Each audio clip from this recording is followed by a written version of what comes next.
Hi everyone! So today we are talking about books that I am removing from my collection. These books could be like mythology books or animal rights books, books that I've mentioned before most likely, but have decided that they are no longer for me. So let's just get into it. First of all, I don't know if I showed this book ever, but it is Strange Beliefs, Customs, and Superstitions of New England. So if you don't know, in New England, in I think the 1400s or 1500s, in Salem, Massachusetts, a bunch of innocent women were punished and stoned, put to their death because of being a witch, but a lot of them were not witches. And even if they were witches, it's just so sad that that even happened. Like, hundreds and thousands of people their lives were ended. It was really, really sad. But this book basically talks about the strange superstitions and customs that people had for witches. Witches have black cats.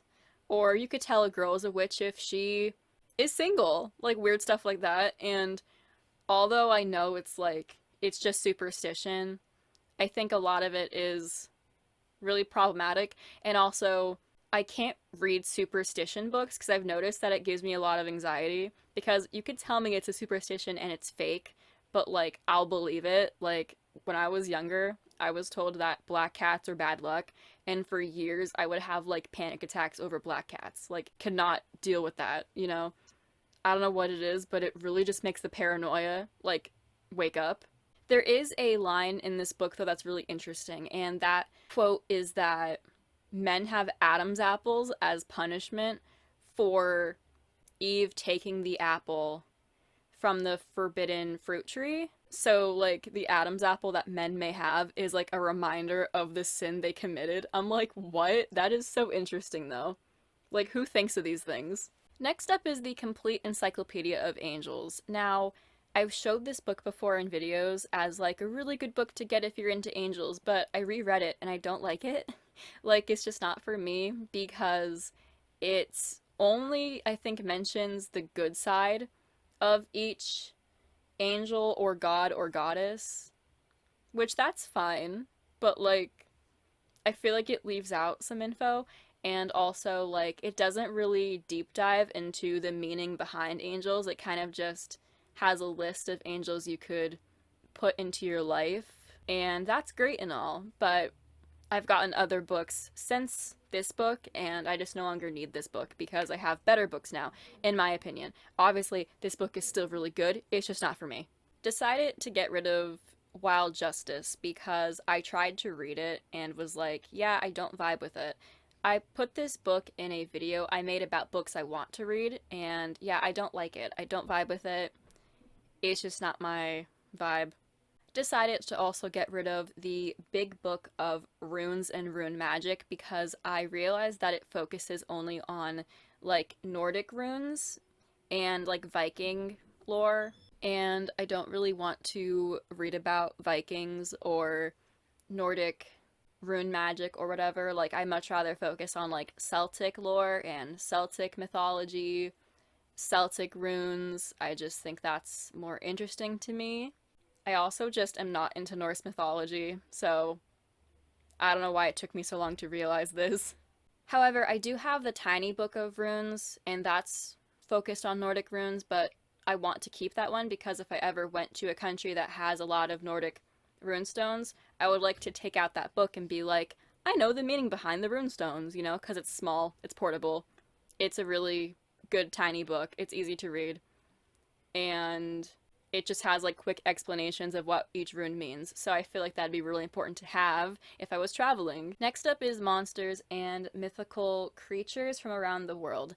I showed this book before in a video, and I obviously did not view this book as a favorite because I kept mentioning other books that I thought were better, but I decided to read this book again. This is actually one of the first books I got on mythical creatures. So when I reread it, I was stunned because a lot of it I just don't vibe with because I went to the Greek mythology section, and I just feel like this book is meant for a younger audience after reading it, because when it came to anything regarding Medusa, it was so family friendly that it's just, I don't vibe with that. Like, literally, instead of saying, like, Zeus assaulted Medusa and that's why she got punished and became a Gorgon or whatever, you know, they were like, Zeus and Medusa had an affair together. Like, no, they did not. She did not consent to that. I don't like when books leave information out or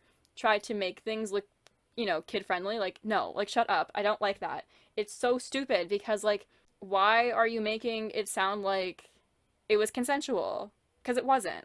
Anyway, I've never shown this book before, but the Spirit Animal Directory. I don't want it because I really tried to use this book because I was like, you know, my spirit animals, because there is times where I have dreams where there are like spirit animals in my dreams, and I'm like, that's really cool, but I just can't get into it. I don't vibe with it. I don't understand it. But I do know someone who really, really is into spirit animals. They'll see a bird fly past their house and they're like, what does that mean? You know what I mean? So I'll give them the book because they think everything has a meaning on Earth. When I see a bird, I just think, oh my god, cute bird, and then I move on with my day. I just don't understand the spirit animal stuff. Now, if you're into spirit animals, that's cool. I just don't do it.